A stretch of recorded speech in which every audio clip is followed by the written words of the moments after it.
Chapter 19. Gabby. The next day, I'm still fed up with what Kyle did. He called several times last night, but after that little altercation with Marcel in the kitchen, I couldn't answer. Not only that, but I was still pissed at him. He can stay in Seattle for the next week. I don't care right now. My temper gets bad sometimes, but I know how to manage it. If I don't answer the phone, I won't spit fire at him. Simple. After pouring myself a mug of coffee and dumping some almond milk creamer into it, I slide into my slippers by the door and walk outside, going up the driveway to get to the mailbox.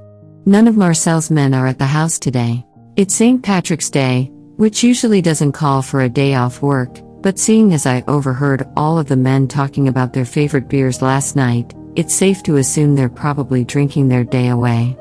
Yesterday, after that interesting conversation I had with Marcel in the kitchen, I overheard Miguel saying he was glad they had a half day at the commercial job, because he couldn't wait to go to the bar with his buddies. As I take the mail out of the mailbox, more junk and takeout menus, I notice Meredith getting out of her red Tesla with various shopping bags. She spots me, and I wave. She waves back, grinning. "Hey, neighbor." She practically squeals. "Hi. How are you?" She trots across the street in her white open-toed heels and maroon sundress. She has a white sun hat on her head and her hair is sleek beneath it, pulled back into a low honey blonde bun. "I'm wonderful. I haven't seen you in a while. How are you?" She asks, and she opens her free arm, leaning in for a hug. We don't know each other all that well, but I return the hug, glad my coffee doesn't spill down her back as I do. "I'm great." "Good. I couldn't help noticing you took my advice and hired Ward Landscaping." She's giving me a devious smirk, like she knows my darkest secrets but isn't going to say a thing. "I did," I laugh, and just hearing Marcel's last name sends a sweep of goosebumps over my arms, despite the heat. I sip my coffee to get rid of the feeling. "What's he doing for you, anyway?" "They're installing a patio with a wet bar and hot tub. I'm looking forward to when it's finished." "Oh, that sounds lovely. You know, I don't have a wet bar, but I have been thinking about adding one. Do you mind if I take a peek?" "Oh, sure. Come on back." I turn, and she meets up to my side as we walk along the path that leads to my backyard. It's not the nicest looking place right now, I admit as she stops beside me, taking in the view of my backyard. There are piles of dirt in almost every corner. Most of the stones have been laid, but there is now a deep hole across the yard, surrounded by caution tape, in preparation for the hot tub. "Oh, that's quite all right. All part of the process. You'll have to let me know when you break that hot tub in. We can celebrate with wine and a warm dip.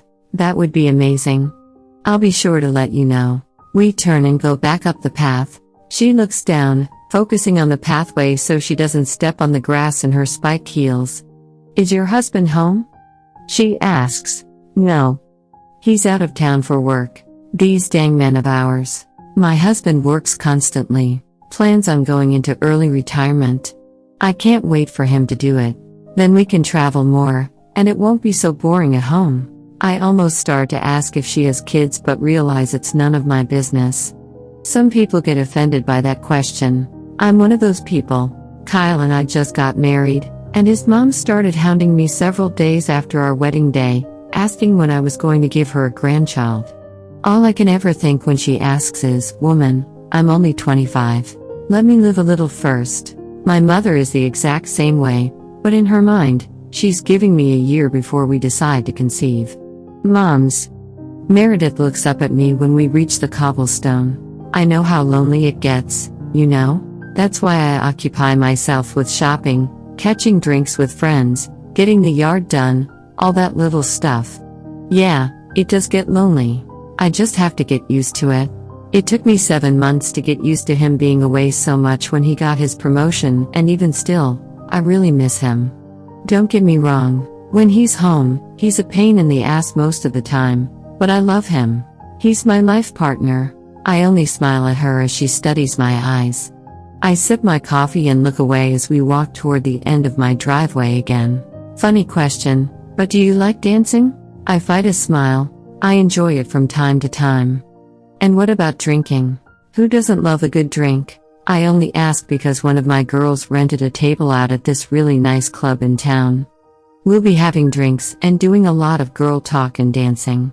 We call them our sassy nights, because we dress up, get pretty, and act sassy. They only happen when our schedules coincide and all of our husbands are away for work. You should join us. She stops beside the mailbox. Aw, Meredith, that sounds amazing, but I'd hate to interrupt your night or be a burden. You don't have to invite me out of pity. Are you kidding me? You wouldn't be a burden at all to me in pity, Schmitty. No such thing. Anyone who loves dancing is going to be a good addition to our group. Plus, they all go to these things with a buddy, and I'm always a third wheel. It would be nice to have a buddy of my own. I think it over as her smile grows wider. I can't even remember the last time I'd been to a club. I don't know. It'll be a harmless night. Just a bunch of girls letting their hair down, getting a few drinks, and listening to great music. You'll love it, I promise. Honestly, I don't have much to think about. I do need more friends in this new state of mine. I don't have any, and quite frankly, it would be nice to go out and let my hair down, especially after all the shit that has happened within the last 48 hours. I could use a real drink, not just wine. Wine isn't going to spare the anger I have toward Kyle, because with wine, I still think about that and other negative shit, but if I have a few shots of rum or vodka, that will certainly do the trick. Meredith bats her eyelashes at me, waiting for an answer. I sigh and nod. Okay, sure. I'll go. Yes. She squeals. You have no idea how happy I am to hear that. I'll drive us there, and drinks are on me, so you don't have to worry about a thing but what to wear. Okay, let's do it. I'll have to go shop for something to wear, though. I haven't gone out to a club since my college days. Go right ahead. She can't contain her excitement. I swear if she were a pot of boiling water, the water would bubble right over. I would go shopping with you, but I have an appointment to get my nails done at 1. That sounds fun. I should be back by 3. We won't be heading out until around 7 tonight. Just come knock on my door when you're ready. Okay. Sounds good. She beams at me again before turning and walking across the street. I walk back down my driveway, but I can't help wondering what the hell I've just signed up for. Meredith seems fun to hang around, but she also looks like she loves a good party, and also like she's easily distracted. Hopefully she doesn't leave my side to busy herself doing something else. I enter the walk-in closet I share with Kyle and rummage through the dresses and skirts on hangers. I didn't party much in college. I worked more than anything, so there's really nothing here. I have my graduation dress, that's black with silver sequins, a couple fancy dinner dresses, and sundresses. The graduation and dinner dresses are too fancy, and my sundresses are too simple.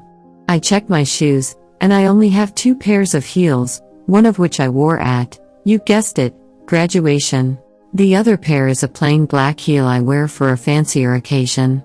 I huff when I realize I have absolutely nothing good enough to wear to a bar or club or wherever the hell we're going, so I get dressed in a pair of leggings, a pink t-shirt, Nike shoes, throw my hair up into a neater bun, freshen up, and then trot down the stairs. I warm my coffee back up in the microwave, dump it into an insulated tumbler, and then I'm out the garage, climbing into my Dodge Challenger. Kyle can't stand my car. He told me it was too manly and constantly asked why this was the car I wanted at the dealership the day I bought it. A white Challenger with yellow stripes. For starters, yellow is my favorite color, but he had me twisted if he thought I was going to be driving a BMW every day like he did. Ever since I can remember, I have loved cars like this, the types with rumbles in their engines. The type of cars that make their presence known before you can even see it. When my dad wasn't working at the dock or renting out boats, he would work on old cars that sounded loud, and I remember being mesmerized by them. He used to take me for a spin in an old 1970s Hellcat Challenger he fixed up, until one day he sold it to pay for 3 months of late mortgage payments. I could tell selling that Hellcat hurt him a lot. He loved that car. Hell, I loved that car. He'd take me and my brother out for ice cream in it on the warmer days, or even to the park. To this day, he still collects old cars, fixes them up, and sells them.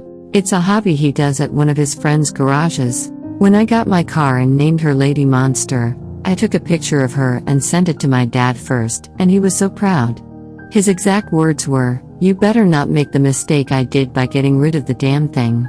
When my challenger comes to life and growls, it makes me feel powerful, because I'm in control of this beautiful machine. I make it back home around 4 in the afternoon, much later than anticipated, but I got distracted. I found an outfit for tonight, a sleeveless navy blue dress made of velvet material that fits like a glove, as well as a pair of black open-toed heels. On top of that, there was a hair salon near the mall. I decided to pop in, and luckily, one of the ladies had an opening. I was nervous to have a woman I'd never met do my hair, but she did a great job. She washed and blew my hair out. Now it's bored straight and sleek, resting on my shoulders and my upper back. I check the time on my cell again, and as I do, a call comes through from Kyle. I ignore it. I'll talk to him when he's home. Phone calls are just a waste of my breath at this point. I put on a shower cap and jump into the shower, making sure to shave my legs and under my arms. I haven't gotten prepared for a night out like this in a long time. I used to go out every blue moon with Tegan whenever she came to visit me, and I remember the process was always tedious, so I despised it. I feel like that girl all over again, but this time I'm enjoying the process. Deep down, after all the moving and the stress of it, I know I need this. I have 3 hours to get ready, so I take my time doing my makeup. I've always been good at that part. Call it the artist in me. By the time I'm finished with my makeup, it's now 6 o'clock. I have 1 hour to get dressed, but I'm finished getting ready within the next 35 minutes. I check the floor-to-ceiling mirror in my room, looking myself over way too many times to count. I don't know who that woman is looking back at me. I'm so used to seeing myself in jeans and a paint-splattered t-shirt, but this is another version of myself. She looks sassy and sexy, perfect for tonight's little shindig with Meredith and her friends. I walk downstairs and shut off the lights, then grab my keys and wallet and tuck them into the clutch I also bought. My phone buzzes again as I get closer to the front door, but this time it's a call from Dad. "Hey, Dad." I answer excitedly, and I really am excited. He hardly ever calls. He's more of a one-sentence text kind of man. When I texted him to let him know I'd moved in, his exact words were, "Good. Love you. Be safe. Gabby, I'm a little upset with you. Hope you know that." "What? Why?" I ask, but I can't fight my smile. This is a thing he does, and he's been doing it ever since I was a kid. He'll tell me he's mad at me, but he'll have a smile on his face. Right now, I hear the smile in his voice. "You haven't called me since the move, monster." When he laughs, I do, too. "Oh my gosh, Dad." I tuck a loose piece of hair behind my ears. "I sent you a text letting you know we made it safely." A text isn't the same as a call. "Well, my bad. I should have called. I'm sure Mama filled you in though." "She did, but I missed your voice. It's weird not having you around here every weekend." "Aw. I know. I miss you guys a lot." "Miss you too. Listen, I'm really calling because your mother wants to do a big Easter dinner. Wants the whole family here. Your brother will be here, and your Aunt Carolina and her husband are coming with the twins. You should come up. Bring Kyle." "That sounds really fun, Dad." "I'll let him know." "Good. I miss my princess. Keep me updated on the details." I open the door and walk out of the house. Kyle has been working a lot, but I'm sure he won't be that weekend since it's a holiday weekend. "Sure thing. Everything okay there? Sounds like you're busy." I lock the door and walk down the stoop. "Everything is good. I'm actually going out for a few drinks with my neighbor." "Your neighbor?" He laughs at that. "How old is this neighbor?" Not sure, actually. But she looks like she's in her late 30s. "That's funny." "How is that funny?" I laugh. "Because you're going out, for starters. Isn't like you. 2, because you've never really cared to hang out with your neighbors or make friends with them. Remember the little girl who stayed next door? You couldn't stand her? I guess this new life of yours is changing you." "No, this neighbor of mine is actually really nice, unlike the girl who stayed next door. She invited me out, and since I've been cooped up in the house for the past 2 weeks unpacking and sculpting, I figured this will do me some good. Kyle hasn't been home as much, I bet. Is that why you're going out? I slow my pace as I walk up Meredith's driveway. You know he works a lot, Dad. He's not in town with me anymore, so I don't get to see him as much as before. Gotta make adjustments. He sighs. I've been trying to get a hold of him, too. Haven't been able to reach him yet. He's probably busy. Most likely. That kid is always working. There's a brief silence. Well, can you tell him to give me a call when he's around? Gotta catch up with the kid. Sure, Dad. Is everything okay? Everything is fine. I'm glad you're doing other things besides staying trapped in the house with your art. It's good to take a breather.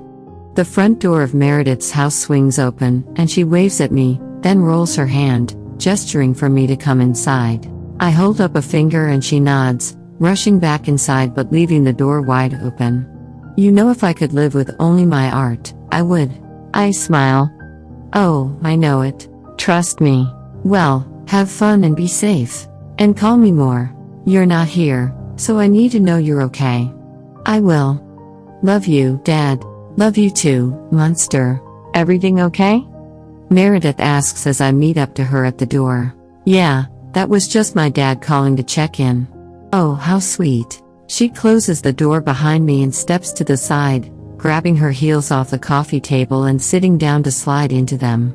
As she does, I take a thorough look around. There are bookcases in some of the walls, full of random books that I'm sure are for show. Picture frames hang on the walls, photos of Meredith and a much older man in each of them. I'm assuming he's Mr. Aarons. He's shorter than Meredith. I smile at it. The height is somewhat comical. Since all of the photos are of just the two of them, it answers my question about whether she has kids or not. There is white furniture in the living room that looks like it's hardly been used and furry gray rugs on the hardwood floor. A chandelier hangs in the hallway, elegant, shimmering like it's made of diamonds. I'm dying to know what the kitchen looks like, but I'm sure I'll get the chance to see it soon enough. This house screams Meredith. Wow. Your house is beautiful. Totally puts mine to shame, I tell her with a laugh. Oh, please. It needs redesigning, she says, waving a dismissive hand. Haven't had the time to update things with my interior designer, but hopefully soon. She's back at the door after grabbing her keys and purse, twisting the doorknob. You ready? Yeah. Good, because tonight is about to be one of the best nights of your life. I smile on the way out the door, but deep down I can't help wondering if I should be excited or worried about her statement.